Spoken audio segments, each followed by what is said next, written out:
aujourd'hui on se retrouve dans une nouvelle vidéo qui sera un point lecture.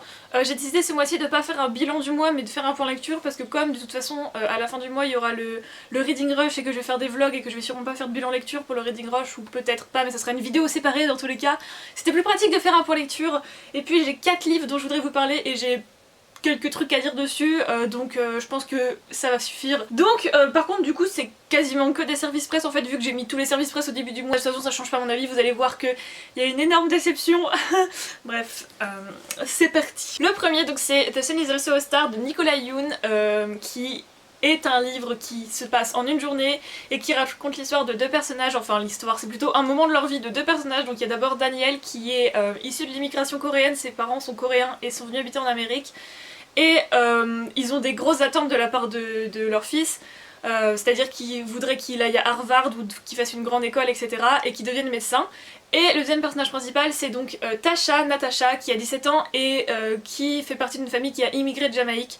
Et le soir même de cette journée, ils vont se faire expulser du pays, donc elle a plus qu'une seule journée pour essayer de tout faire pour ne pas partir d'Amérique parce qu'elle veut rester aux États-Unis.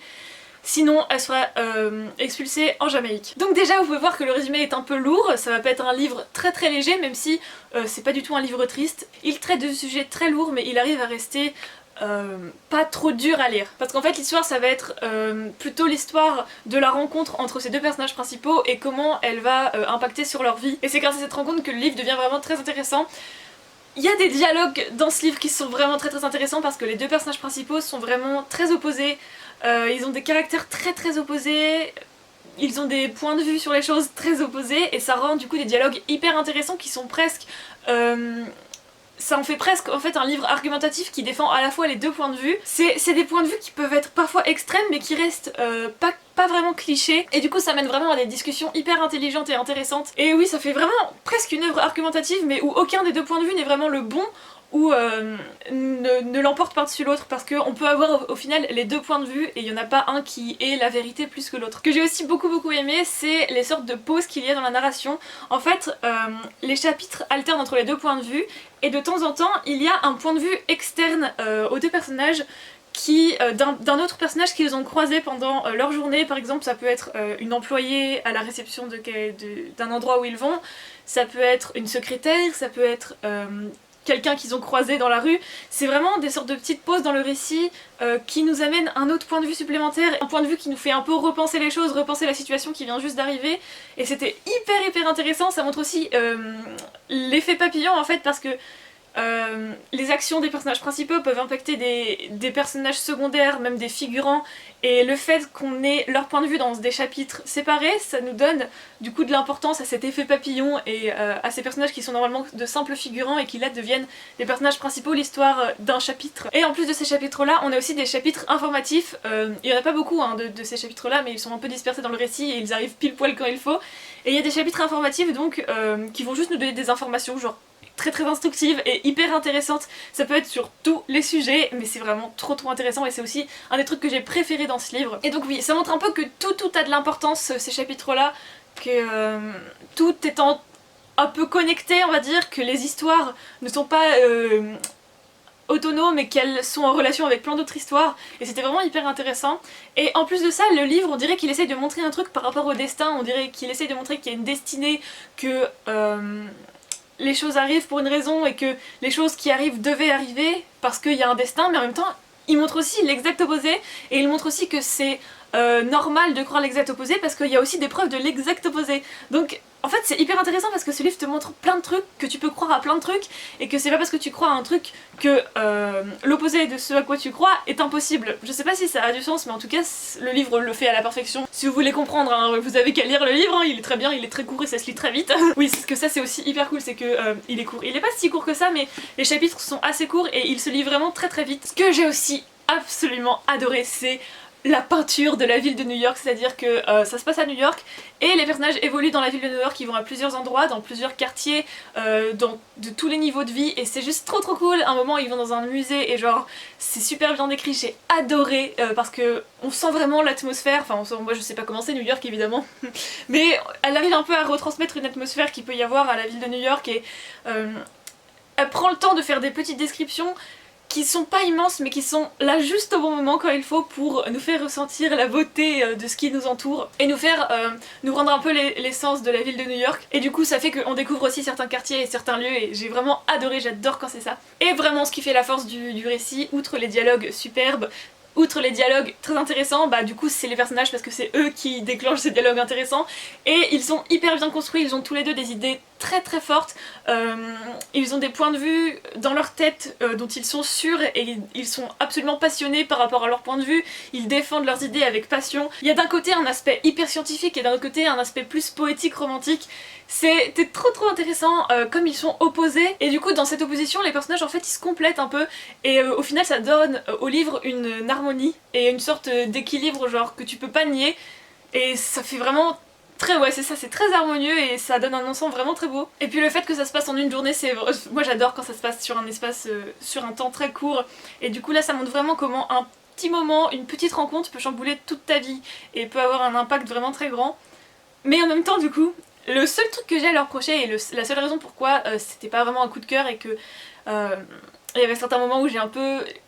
Voilà, c'est que c'est vraiment trop romantique pour moi, genre c'est tellement romantique. Vraiment, presque tout tourne autour de la romance, presque tout tourne autour de l'histoire d'amour et de l'amour en soi. Même si on parle évidemment d'autres choses et de sujets très importants comme la famille, l'ethnie, l'immigration, enfin plein de sujets vraiment très importants.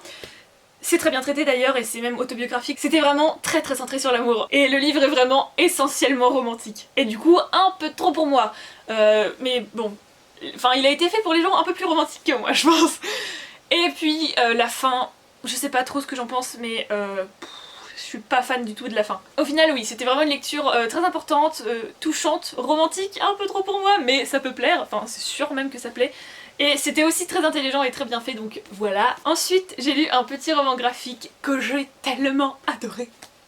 Oui, je crois que c'était un one-shot, je pense pas qu'il fait partie d'une série. Il s'appelle Mooncakes, c'est de Wendy Zhu, l'art et enfin les dessins je veux dire. Je me rappelle plus l'autrice mais de toute façon je vous mettrai la couverture quelque part. Donc ce livre raconte l'histoire d'une jeune sorcière, une adolescente sorcière qui travaille dans une librairie avec ses deux grands-mères qui sont géniales. Bref, elle travaille dans une librairie avec ses deux grands-mères et donc c'est une sorcière dont l'arrière de sa boutique il y a plein de livres anciens, magiques, etc. Trop cool. Et donc une personne qu'elle connaissait il y a plusieurs années avec qui elle a eu un petit flirt revient dans sa ville natale puisqu'elle était partie cette personne et donc elle revient. Et c'est un loup-garou, donc sorcière loup-garou déjà, c'est pas mal, et ils vont se rendre compte du coup, en se retrouvant et tout, que en fait cette personne est revenue parce que il y a un peu un problème avec elle ce qui se passe dans cette ville, enfin il y a des petits trucs bizarres, il y a une sorte de démon qui traîne, il va falloir régler des choses quoi. Et donc il va aussi y avoir une petite romance qui s'installe entre les deux personnages. Je dis cette personne parce que c'est un personnage non binaire et comme en français on n'a pas vraiment de pronom qui n'utilise ni elle ni il, enfin c'est plutôt yel et du coup je sais pas, je suis pas très à l'aise avec cette utilisation donc je préfère les appeler eux ou cette personne, c'est plus pratique. La sorcière s'appelle Nova et le garou s'appelle Tam, et dans ces deux-là il va y avoir une petite romance très mignonne qui avait déjà commencé des années auparavant quand Tam était partie de la ville. Bon, déjà parlons de l'évident, comme à chaque fois, les dessins sont trop beaux. Genre quand j'étais en train de lire, à chaque fois j'étais avec mon copain à côté et à chaque fois j'étais en mode non mais regarde ça, c'est trop beau. Et genre je lui ai montré au moins genre je sais pas 6 fois des trucs parce que je voulais absolument qu'il les voit tellement c'était trop beau. Déjà les couleurs je suis absolument fan, les dessins je suis trop fan, genre c'est un peu soft mais ça n'empêche pas que ça soit vraiment très beau et très travaillé et magnifique. Et en plus moi comme j'ai lu un Advance Reader Copy grâce à NetGalley, j'ai pas eu tout parce qu'à la fin c'était pas encore colorié donc j'ai qu'une envie, c'est qu'ils sortent et que je puisse m'acheter la version finale pour avoir les derniers chapitres en couleur parce qu'ils ont l'air en plus de claquer. Mais oui, certaines planches sont vraiment sublimes, merveilleuses, il y a une esthétique globale qui est on point. Et genre en fait je veux juste les accrocher dans ma chambre, en faire une grande tapisserie parce que c'est juste trop beau. La force aussi c'est que les personnages sont au top, les grands-mères sont iconique, Nova elle est trop chou, Tam ils sont super touchants et Tatiana qui est la meilleure amie de Nova est genre trop drôle et on a juste envie de faire partie de leur bande et de faire des aventures avec elle. Ils sont tous uniques, adorables et genre trop attachants. Et puis il y a plein de représentations, comme je vous ai dit tout à l'heure, non binaires, il y a aussi du coup queer, il y a plusieurs personnes queer et du coup l'ambiance totale soutenue par les dessins magnifiques, l'ambiance est genre trop cool. La sorcellerie, les livres, un peu de magie, de la sorcellerie moderne, un peu d'amour par là, un peu de flirt par-ci, un peu de trucs drôles par là, des trucs hyper badass. C'est vraiment tout ce que j'adore avec les dessins merveilleux en plus qui soutiennent bien l'ambiance, c'est trop cool. Le seul truc c'est que l'histoire est pas vraiment incroyable, mais moi en fait ça m'a pas du tout dérangé, c'est pas vraiment un point négatif, c'est juste que l'histoire est pas genre phénoménale, incroyable, genre c'est pas un truc de ouf, mais elle est vraiment satisfaisante et les retournements, il y a des retournements de situation parfois qui sont assez genre choquants, en tout cas pour moi, pour la plupart ils m'ont un peu prise de court et c'est assez inquiétant parfois, même si certains étaient un peu évidents et on le savait qu'ils allaient arriver.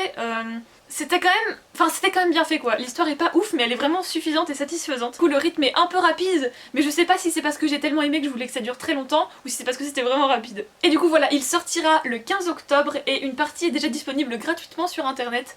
Je vous mettrai tout en barre d'infos mais je vous le conseille vraiment c'était trop génial. Ensuite j'ai lu The Devouring Grey de Christine Lynn Herman qui est un livre que mon copain m'a offert et que j'ai trop aimé. Alors, le résumé est trop dur à faire. C'est un livre qui se passe dans une ville très bizarre, une petite ville où des familles fondatrices ont beaucoup de pouvoir et donc on va suivre les enfants de ces familles fondatrices, pas tous, quelques-uns.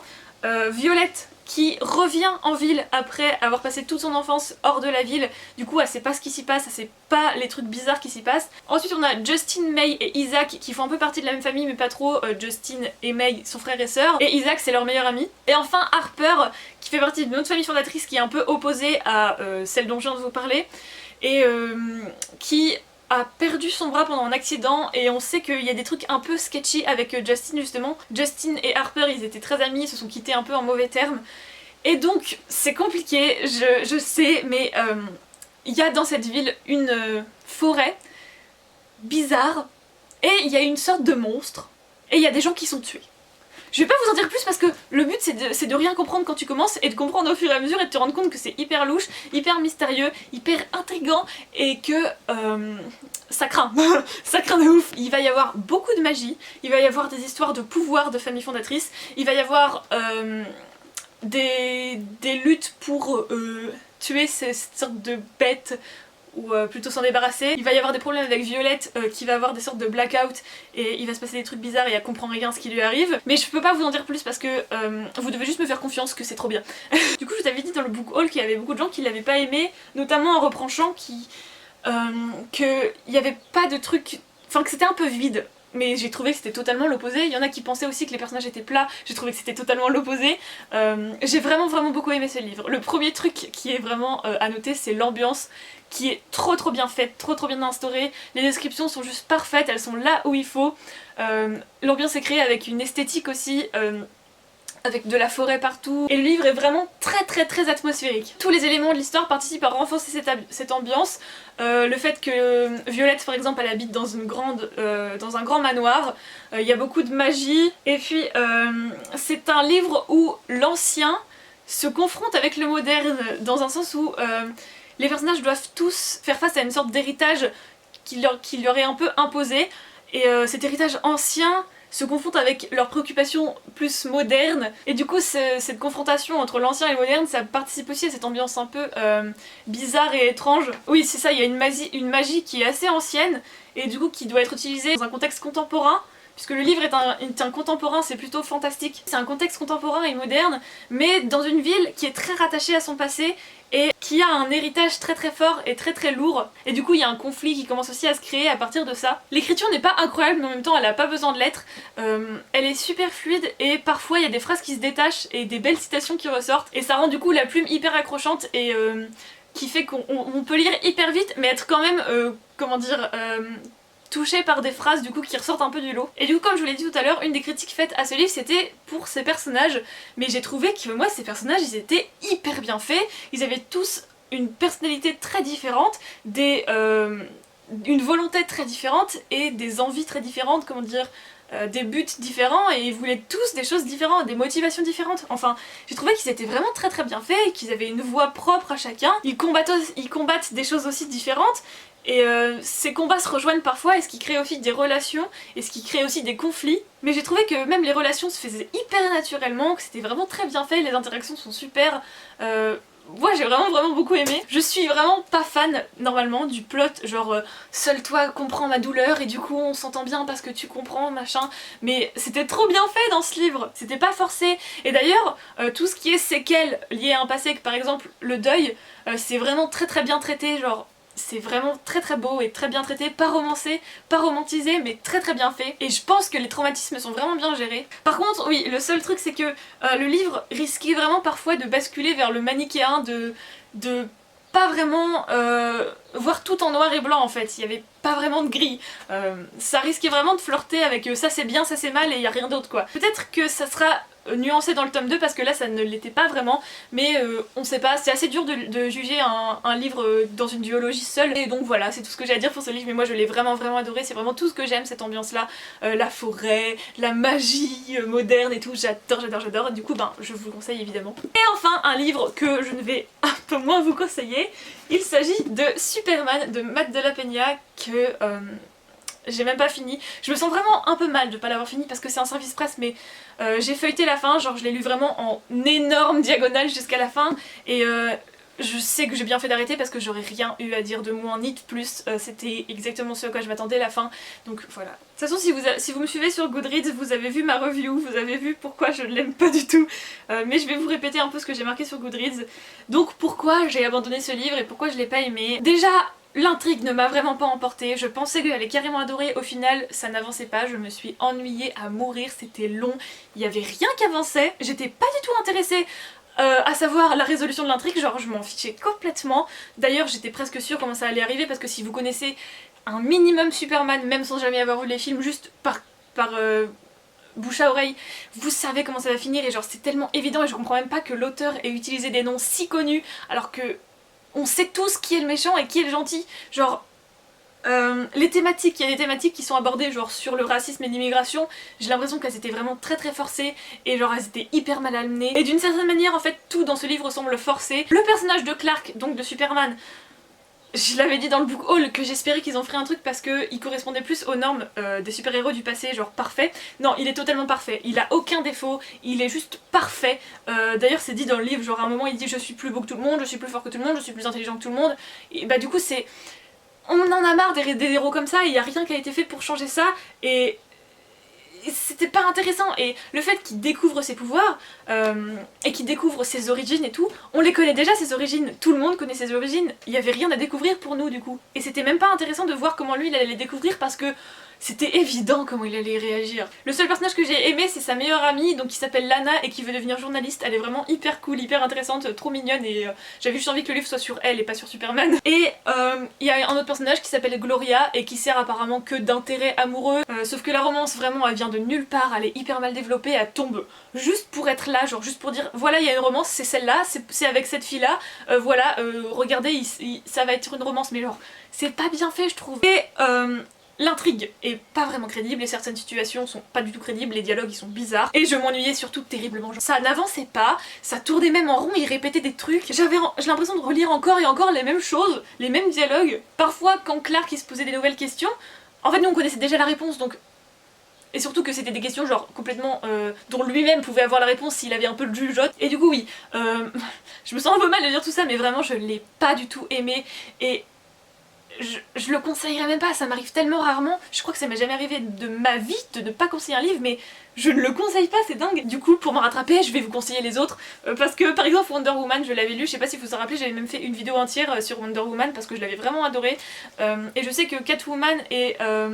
Superman, non pas Superman, je sais que Catwoman et Batman ont été aussi assez appréciés, mais je vous conseille vraiment de lire Wonder Woman par exemple parce que si vous aimez les super-héros d'ici, Wonder Woman c'est bien. Après vous pouvez toujours tenter, hein, les goûts et les couleurs c'est vraiment un truc de ouf, hein. Ça se trouve vous allez complètement adorer donc j'ai pas envie non plus de pas le conseiller parce que ça se trouve c'est juste moi qui l'ai mal reçu et que c'était juste une question de goût et que vous allez l'adorer mais... Donc voilà, c'est tout pour cette update lecture. Du coup j'ai fini sur un point un peu mauvais mais c'est pas grave, j'ai quand même eu des livres que j'ai absolument adoré ce mois-ci.